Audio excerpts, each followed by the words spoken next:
Em todos os meus grupos de estudo, eu destaco a importância de um programador, ao pensar código, usar sempre três perspectivas: intenção, design e implementação. Curiosamente, programadores que estão começando com menor senioridade tendem a dar mais importância para a implementação, enquanto, eventualmente, quem vai ganhando experiência passa então a valorizar o design e também a intenção.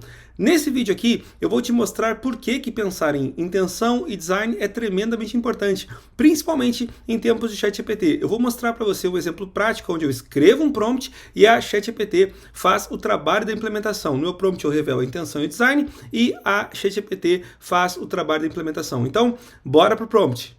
Mas antes de continuar, deixa eu te fazer um convite importante, tá? Se você ainda não é inscrito nesse canal, te inscreve, se não ativou as notificações, ativa. Dessa forma, o YouTube vai avisar você sempre que eu produzir conteúdo novo. Eu falo um bocado sobre desenvolvimento de software do jeito certo, mas também falo sobre reputação e marketing pessoal, eu falo sobre outros temas relacionados a sucesso para quem trabalha desenvolvendo software, quem quer utilizar tecnologia do jeito certo para produzir mais resultados melhores e mais rápidos. E por que não dizer também um bocado sobre a ChatGPT. Então, te inscreve aqui no canal e vamos continuar conversando, tá bom? Então, bora pro prompt. A minha intenção é bem simples, tá? O que eu quero fazer é converter essa imagem, que é uma fotinho desse que vos fala, em uma outra imagem, apenas com o desenho dos contornos, com linhas brancas indicando os contornos da imagem, algo que simule algo desenhado por uma pessoa. Então, para isso, né, eu tenho um prompt já determinado aqui para poder gerar o código que consegue gerar essa modificação. O ponto interessante agora da ChatGPT na versão 4 é que eu posso habilitar um recurso chamado Code Interpreter. Esse Code Interpreter permite que a ChatGPT escreva código e também execute esse código. Olha que bacana. Geralmente as pessoas estão utilizando o Code Interpreter para poder fazer análise de planilhas ou de informações em arquivos com dados, mas a gente também pode utilizar ele para trabalhar imagens. Olha que bacana aqui, tá? Eu vou adicionar o arquivo com aquela imagenzinha. E aqui eu tenho o prompt, ou seja, com o prompt mais essa imagem adicionada, eu estou pronto para executar a transformação dentro do próprio ChatGPT. Quer ver como funciona?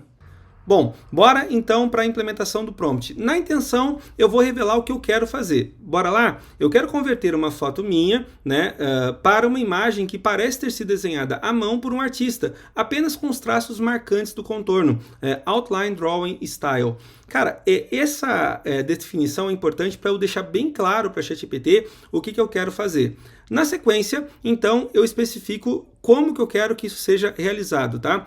Para conseguir isso, aqui está o meu design, vamos começar redimensionando a imagem proporcionalmente para que a maior dimensão, altura ou largura, seja de no máximo 600 pixels. Eu estabeleço esse limite como um limite razoável, tá? Isso manterá a proporção original da imagem, enquanto garante que o processamento subsequente dessa imagem seja gerenciável e evite problemas de memória.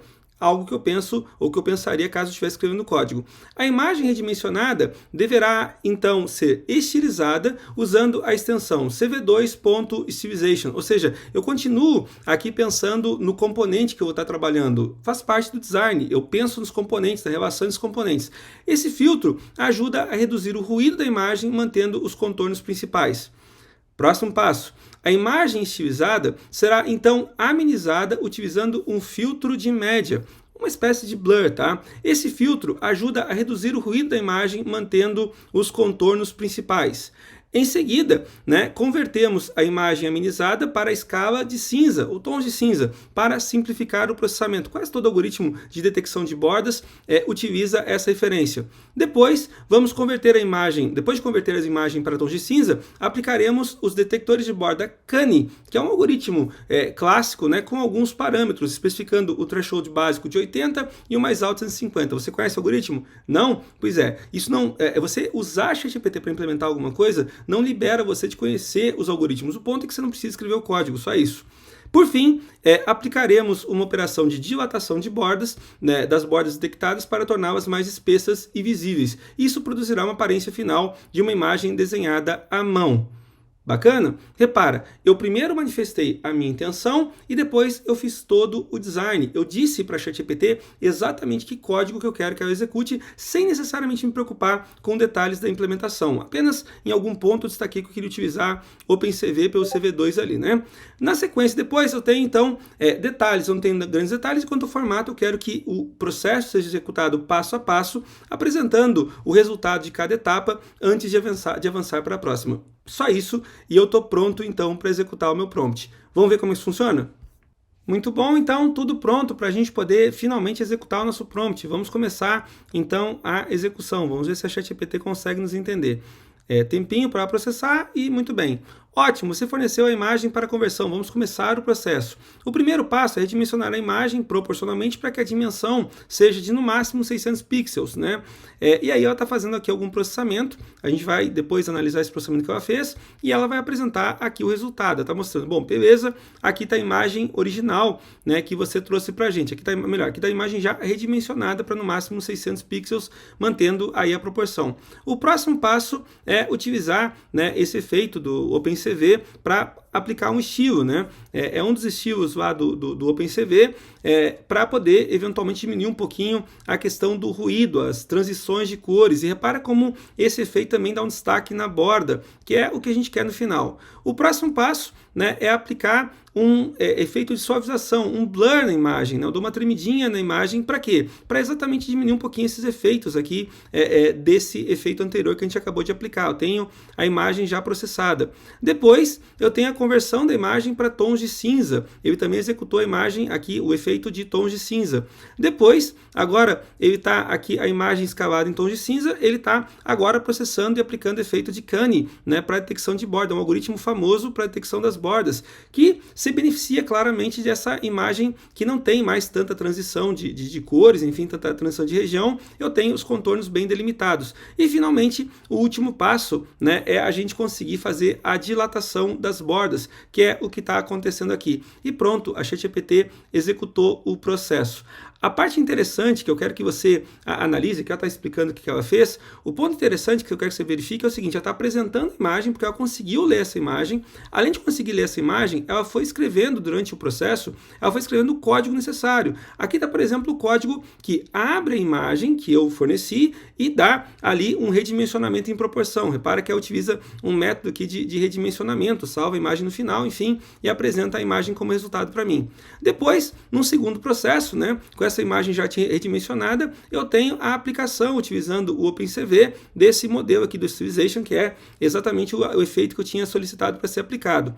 Depois, né, aqui está o resultado, eu tenho enfaticamente lá a produção de um código para fazer um blur. Mais uma vez, ele acabou utilizando aqui a opção de utilizar o OpenCV para poder executar esse blur. Ele executou um blur do OpenCV aqui para poder realizar o processo.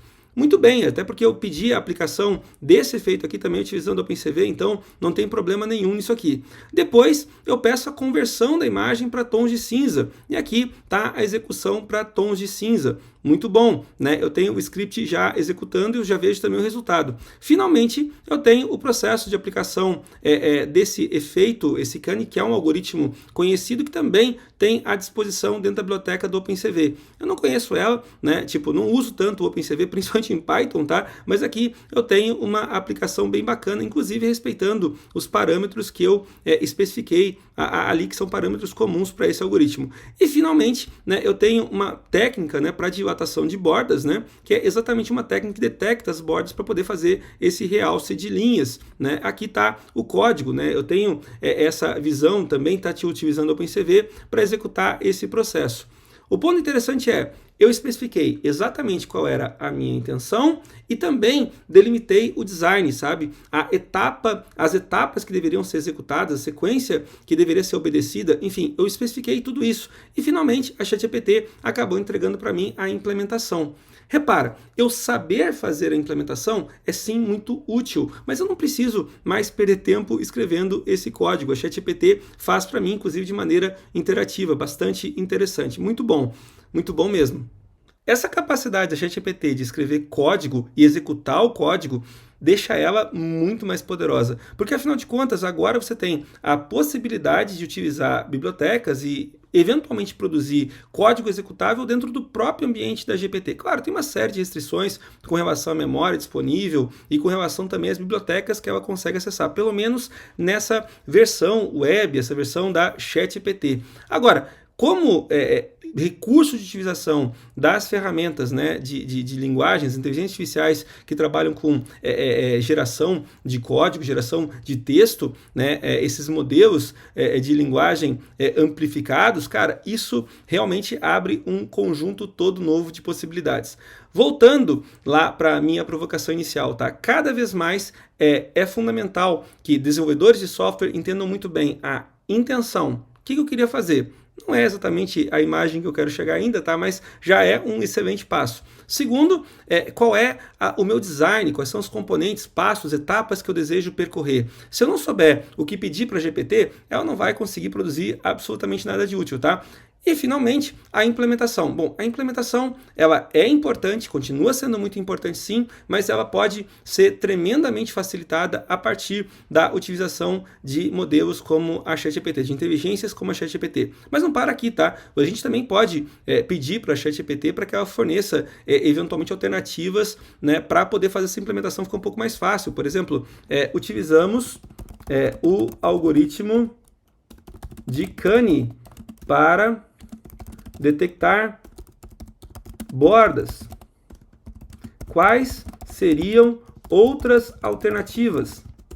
E aí, eventualmente, ela vai trazer outras alternativas, entre elas, seguramente está lá o modelo de Sobel, o operador Sobel, que é, para quem trabalha com computação gráfica, sabe que essa acaba sendo uma super também possibilidade. Tem vários métodos aí para detecção de borda, é importante que você continue conhecendo esses modelos e, eventualmente, fazendo comparação. Um ponto bacana é que, se eu quiser, por exemplo, fazer uma comparação simples, né, eu posso pedir, bom, beleza, repita o processo, porém, utilizando o operador Sobel no lugar de Canny. E vamos ver o que vai acontecer. Né? Eu vou pedir então a repetição do processo, ela vai repetir lá a carga da imagem, né? Eventualmente vai, mais uma vez depois, fazer o redimensionamento, converter e aplicar o filtro, vai depois ajustar para tons de cinza, vai executar o processo.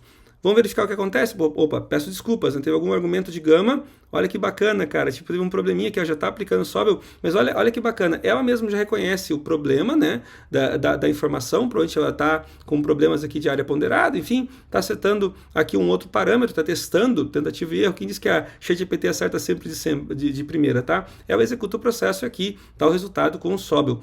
Enfim, ficou um tanto estranha essa imagem, porque provavelmente esse operador não é, obviamente, o mais adequado dentro do meu design. Eu deveria ter utilizado outra referência. Mas é uma experiência que eu posso fazer graças a essa capacidade de ChatGPT. Gostou da ideia? Muito bom. Diz para mim o que você achou nos comentários. Compartilha esse vídeo com os teus amigos. Vamos falar mais sobre essa visão de utilizar a ChatGPT para nos ajudar na intenção, design, implementação, principalmente na implementação de código, né? Aqui a gente tem uma chamada, a gente consegue ver, inclusive, como que ela faz essa chamada para o OpenCV, né? A gente tem aqui algumas alternativas para ir aprendendo também a escrever código com Python, utilizando o OpenCV, enfim, conhecendo algumas alternativas aqui para produzir bons resultados. Diz para mim as tuas opiniões aqui nos comentários e compartilha, né, esse vídeo. Isso me ajuda bastante a continuar produzindo esse tipo de conteúdo para você. Tá bom? Combinado? Te espero no próximo vídeo.